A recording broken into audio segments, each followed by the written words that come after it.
Traditional వంకాయ fry ఒక్కసారి ఇలా చేసి చూడండి, యమ రుచిగా ఉంటుంది. ముందుగా ఒక ప్యాన్ తీసుకొని 2 స్పూన్ల పల్లీలు వేసుకొని వేయించుకోవాలి. పల్లీలు కాస్త వేగిన తర్వాత 1 స్పూన్ ధనియాలు, 1 స్పూన్ జీలకర్ర వేసి దోరగా వేయించుకోవాలి.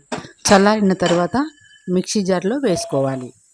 తర్వాత 2 స్పూన్ల కొబ్బరి పొడి వేసుకొని రుచికి తగ్గ కారము, ఎల్లిపాయలు వేసి బరకగా మిక్సీ వేసుకోవాలి. రవ్వలాగా ఉండాలి.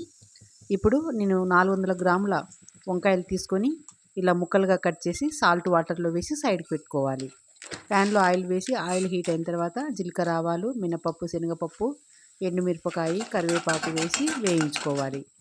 తాలింపు వేగిన తర్వాత ఒక పెద్ద సైజు ఆనియన్ని నిలువుగా ముక్కలుగా కట్ చేసి వేసుకోవాలి.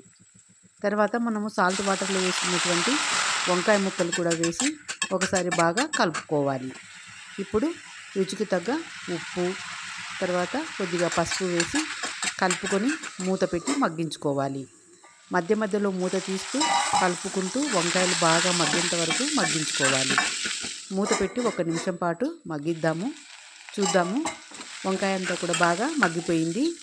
ఇప్పుడు మనము రెడీ చేసి పెట్టుకున్నటువంటి పల్లి పొడిని వేసి బాగా కలుపుకోవాలి. గుమగుమలాడుతూ వంకాయ ఫ్రై రెడీ అయిపోయింది. చివరిగా కొత్తిమీరతో గార్నిష్ చేసుకుంటే సరే.